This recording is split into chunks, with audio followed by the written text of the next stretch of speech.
तो जैसा कि मैंने लास्ट वाले वीडियो में बातचीत की थी कि हम लोग क्वेश्चन नंबर 14 कर रहे हैं, जो कि आप लोगों का एक अमाउंट रिलेटेड वर्ड प्रॉब्लम है।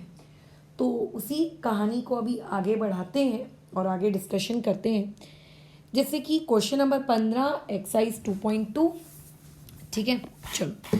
तो जैसे पिछली बार लक्ष्मी जी का सवाल था, वो ये बता रहे थे कि उनके पास टोटल 4 लाख रुपए हैं। तो इस बार आपके पास कोई नाम वगैरह तो नहीं दिया गया है, बट इस बार बताया जा रहा है कि टोटल अमाउंट कॉइन्स के फॉर्म में है और वो टोटल कितना है, 300 रुपये। ठीक है, तो अगर मैं सोल्यूशन की तरफ जाऊं तो जो टोटल उनके पास अमाउंट है वो टोटल अमाउंट बेसिकली कितना है, ₹300। ये पहली जानकारी जो मुझे उस क्वेश्चन की पहली लाइन को पढ़कर समझ में आ रही है। And that we wrote it.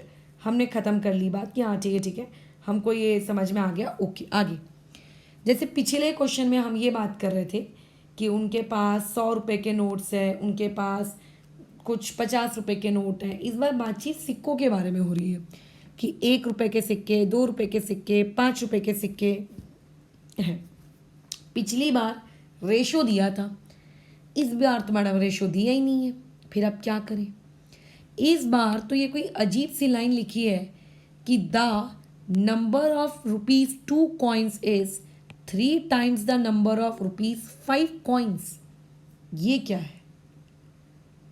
इसका मतलब वो ये कहना चाह रहा है कि मेरे पास, देखो इंग्लिश समझना वर्ड प्रॉब्लम्स में इज़ वेरी इंपॉर्टेंट।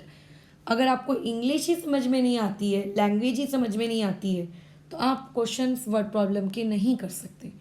ठीक है, तो इंग्लिश का क्रैक होना इज़ वेरी वेरी इम्पॉर्टेंट। ठीक है, चलो। तो क्या बोल रहा है कि द नंबर ऑफ ₹2 कॉइन्स, मतलब अकॉर्डिंग टू कंडीशन अगर मैं बात करूँ, ठीक है, अकॉर्डिंग टू कंडीशन अगर मैं बात करूँ तो according to conditions number of ₹2 coins, ऐसा वो कह रहा है। ठीक है, कि 2 रुपये वाले जो सिक्के हैं, ईज का मतलब मैथ्स में होता है इक्वल टू 3 टाइम्स। तो टाइम्स का मतलब होता है मैथ्स में मल्टीप्लाई। किसके टाइम्स है? 5 रुपये वाले कॉइन्स के। मतलब मुझे नहीं पता कि 5 रुपये वाला कॉइन्स कितने हैं, बट जितने भी हैं ₹2 कॉइन वाले, उससे क्या होंगे, डबल होंगे, ट्रिपल होंगे, ऐसा क्वेश्चन में बोला गया। ठीक है, ये मेरी कंडीशन है, ये मेरी कंडीशन है। तो मैं इस कंडीशन में क्या देख रही हूँ कि मेरे पास ₹2 कॉइन्स की जो क्वांटिटी है वो 3 टाइम्स है ₹5 के कॉइन्स की। तो मैं क्या करती हूँ, मैं लेट करती हूँ कि मेरे पास जो नंबर ऑफ ₹5 कॉइन्स हैं वो 5 रुपये वाले कॉइन्स मेरे पास कितने हैं, लेट से वो x है। मेरे पास 5 रुपये वाले कॉइन्स लेट से कितने हैं, x है। अगर मैं ये कहूँगी कि मेरे पास 5 रुपये वाले कॉइन्स x हैं, तो मैं इस वैल्यू को यहाँ पुट कर सकती हूँ। अगर मैं ऐसा कर सकती हूँ तो देयरफॉर मेरे पास जो नंबर ऑफ रुपीस, मतलब 2 रुपये वाले सिक्के कितने हैं, तो वहाँ से आ जाएगा मैडम आपके पास 2 रुपये वाले सिक्के 3 टाइम्स ऑफ x है। मतलब मुझे ये पता चल गया कि 5 रुपये वाले सिक्के मेरे पास x हैं और 2 रुपये वाले सिक्के मेरे पास कितने हैं, 2 रुपये वाले सिक्के मेरे पास कितने हैं, 2 रुपये वाले सिक्के मेरे पास 3x है। ठीक है, 1 रुपये के सिक्के के बारे में मुझे कुछ नहीं पता, दिया ही नहीं है तो कैसे पता चलेगा, है ना। अब देखो, जब भी एक अमाउंट वाला क्वेश्चन आए, हमेशा या तो सिक्के दिए होंगे या तो नोट दिए होंगे। अगर नोट दिए हैं तो कितने नोट हैं, सिक्के दिए हैं तो कितने सिक्के हैं, ये लिख लीजिए। जो भी इंफॉर्मेशन है उसके बेसिस पर ये करने के बाद उन नोटों की वजह से या उन सिक्कों की वजह से जो अमाउंट आ रहा है वो अमाउंट कितना है ये भी लिखिए। यानी कि अब ये लिखिए नेक्स्ट स्टेप में अमाउंट, ठीक है, ड्यू टू कितना, ₹5 कॉइन, मतलब 5 रुपये वाले कॉइन की वजह से कितने पैसे इकट्ठे हुए। अगर 5 रुपये के मैं तुमको 2 सिक्के दे दूं तो 10 रुपये नहीं हो जाएंगे, 5 रुपये के 3 सिक्के दे दूं तो 15 रुपये नहीं हो जाएंगे। तो एक सिक्का 5 रुपये का है, मल्टीप्लाई ऐसे x सिक्के हैं तो टोटल मेरे पास कितना अमाउंट कलेक्ट हुआ 5 रुपये की वजह से 5x। ठीक है, क्या बात जा रही दिमाग में। मेरे पास 2 रुपये वाले सिक्के के बारे में भी जानकारी दी गई है, तो मैं उसके वजह से कितने अमाउंट कलेक्ट हुआ वो निकाल लेती हूँ। ठीक है, कि उसकी वजह से कितना अमाउंट कलेक्ट हुआ वो निकाल लेते हैं। तो जो एक सिक्का था वो 2 रुपये का है, और ऐसे कितने सिक्के हैं तुम्हारे पास, 3x सिक्के हैं, ऊपर ही हम लोगों ने लिखी है इन्फॉर्मेशन। तो कितना अमाउंट कलेक्ट हो जाएगा, 6x का अमाउंट कलेक्ट हो जाएगा, है ना, 6x का अमाउंट आपके पास कलेक्ट हो जाएगा। लेकिन मैडम यहाँ पे तो कोई भी जानकारी 1 रुपये के सिक्के के बारे में दी नहीं है ना। अब मैं क्या करूँ यार, 1 रुपये के सिक्के के बारे में तो मैडम कुछ भी नहीं बोला है। ये तो 2 रुपये और 5 रुपये वाले सिक्के के बारे में तो सब कुछ बोला है, 1 रुपये वाले सिक्के के बारे में तो कुछ नहीं बोला है। तो बोला है भाई, बोला है। 2 इन्फॉर्मेशन है जिसको हम भूल रहे हैं। पहली इन्फॉर्मेशन, आपको टोटल अमाउंट दिया हुआ है कि टोटल अमाउंट कितना है 300, और दूसरी इन्फॉर्मेशन आपको टोटल नंबर ऑफ कॉइन्स पता है। ठीक है, आपको टोटल नंबर ऑफ कॉइन्स पता है कि आपके पास टोटल नंबर ऑफ कॉइन्स जो हैं वो कितने हैं। तो वो है बेसिकली आपके पास 160। मतलब जब आप एक अपने सिक्के को गिन रहे हो तो आपके पास टोटल सिक्के कितने आ रहे हैं, टोटल सिक्के 160 आ रहे हैं। अब इसी पर्टिकुलर इन्फॉर्मेशन को हम यूज़ करेंगे और ये पता लगाएंगे कि हमारे पास 1 रुपये के कितने सिक्के हैं। फॉर एग्जांपल अगर मैं तुमसे कहूँ मेरे पास टोटल 10 चॉकलेट्स हैं, जिसमें से 3 किटकैट की हैं और 3 इक्लेयर्स की हैं, तो बताओ मेरे पास मंच कितनी होंगी। तो आप नहीं बोलोगे मैडम, आप जितनी भी आपको पता है आप उन पता वाली चॉकलेट्स को ऐड कर लीजिए और टोटल में से आप माइनस कर दीजिए। तो अगर कोई तुमसे ये पूछेगा कि मैडम आपके पास टोटल नंबर ऑफ कॉइन्स कितने हैं, या फिर टोटल नंबर ऑफ कॉइन्स कैसे निकालें, ठीक है, तो आप क्या बोलोगे, नंबर ऑफ ₹1 कॉइन, 1 रुपये वाले जितने भी सिक्के हैं उन्हें ले आओ। आपके पास जितने भी 2 रुपये वाले सिक्के हैं आप उनको ले आओ। आपके पास जितने भी 3 रुपये वाले 5 रुपये वाले सिक्के हैं आप उनको ले आओ। तीनों को ऐड कर दो, टोटल आ जाएगा। क्वेश्चन में आपको टोटल पहले से दिया हुआ है, दैट इज 160। 1 रुपये वाले कॉइन के बारे में क्वेश्चन में कोई जानकारी नहीं दी है, तो ये वाली वैल्यू वैसी की वैसी। 2 रुपये वाले कॉइन्स कितने हैं ये हमको पता है, 3 टाइम्स ऑफ x है। 5 रुपीज़ वाले कॉइन को तो हम ही ने लेट लिया है कि वो x होगा। तो इस तरीके से अगर मैं राइट साइड को सॉल्व करूँ तो राइट साइड को सॉल्व करके मेरे पास वहाँ कितना आएगा, 4 टाइम्स ऑफ x आ जाएगा। अब क्या ये क्वेश्चन सॉल्व किया जा सकता है? नहीं मैडम, ये क्वेश्चन सॉल्व नहीं किया जा सकता, क्योंकि ये एक इक्वेशन है। इस एक इक्वेशन में ना तो मुझे x की वैल्यू पता, ये x मेरे लिए अननोन है ना, मुझको नहीं पता इसकी क्या वैल्यू है, और साथ ही साथ में मेरे पास कितने 1 रुपये वाले कॉइन है मुझे ये भी नहीं पता। तो अगर आपके पास एक इक्वेशन है तो और आप उसको सॉल्व करना चाहते हो तो उसमें अननोन भी एक ही होना चाहिए तो ही सॉल्व कर सकते हो। अगर एक इक्वेशन है तो अननोन एक होना चाहिए, अगर एक से ज़्यादा हो गए 2 3 4 तो वो इक्वेशन फिर सॉल्व नहीं हो सकती। इसका मतलब ये सॉल्व नहीं हो सकती क्योंकि इसके पास इक्वेशन एक है बट अननोन यानी कि वेरिएबल 2 हैं। क्या करें? तो ऐसे में आप एक काम करिए, वो जो +4x है उसको लेफ्ट साइड ले आइए, तो ये बन जाएगा -4x। ठीक है, और यहाँ से आपको ये पता चल जाएगा कि आपके पास 1 रुपये के कितने सिक्के हैं। ठीक है, आपके पास 1 रुपये के कितने सिक्के हैं। जैसे आपको ये पता है कि 5 रुपये वाले x सिक्के हैं, 2 रुपये वाले 3x सिक्के हैं।